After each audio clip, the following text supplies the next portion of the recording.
Okay. Mm-hmm. Have you ever in your life wanted pizza?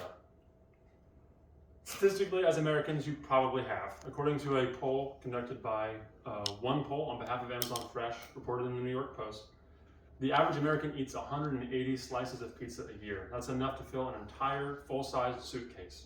I, for sure, am one of those Americans because my family has had a tradition where every Saturday we would make pizza from scratch. Me and my wife continue that tradition, and today I want to share our pizza dough recipe with you. The reason being, that pizza dough recipe has enabled us to invite friends and family over. We've been able to host pizza at people's houses. It's been a wonderful way that we can show hospitality, and it's also just really tasty. So today I want to show you, first we're going to go over the ingredients that we need, dry and wet, any apparatuses we might need, and then we're just going to get into it and make this pizza dough. Now, the very first step in making pizza dough is called proofing your yeast. So Masterclass has an article called How to Activate Yeast, there was no author, where you take the yeast and you just put it in warm water. It's called proofing. I can try and show it here. Now the way proofing works is the warm water metabolically activates the yeast. The yeast in its dry state is basically in hibernation. It's a living organism, so the water hydrates it, the warmth kind of gets it moving and jiving so it can actually do its job of breaking down sugar into CO2. So once we've proofed the yeast, we let it sit for a couple minutes. I've gone ahead and done that ahead of time. Then we can begin adding our other ingredients. So we are going to need our 1 cup of warm water with a tablespoon of yeast, a tablespoon of olive oil, we'll add that in there, a teaspoon of salt, which we will also add, and a tablespoon of sugar. You don't need this, but if you like having extra bubbles, it's good to add. Natasha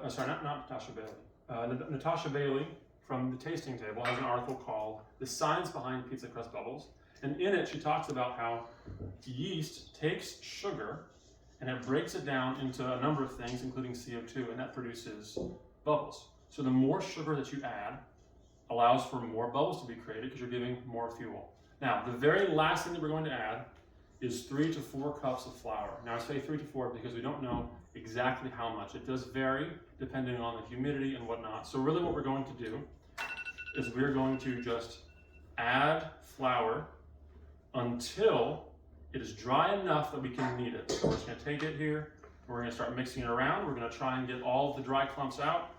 And while I'm doing this, because this can take a little bit, I'll talk about kneading. So Spruce Eats has an article by Bethany Monsell called The Science of Kneading Dough. And in it she talks about how kneading activates the gluten inside of dough. Gluten serves kind of like a lattice structure.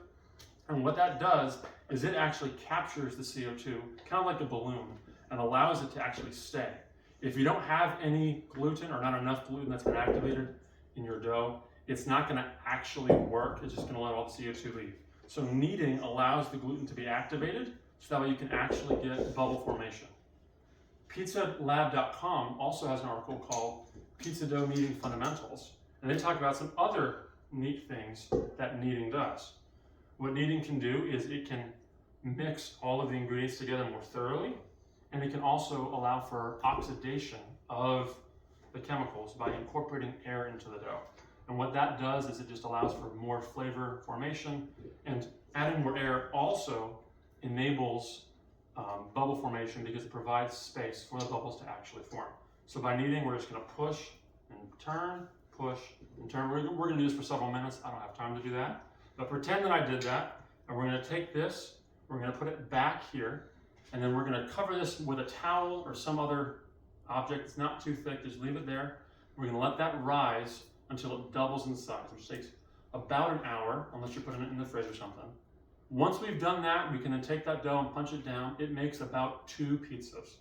And we can take those pizzas, we can bake them in the oven at 475 for 12 to 14 minutes, depending on how brown you want it. Then you can take that out, grab some family and friends, and enjoy some fresh made pizza. I hope that you find this pizza recipe is both easy to make and, more importantly, easy to enjoy. Thank you.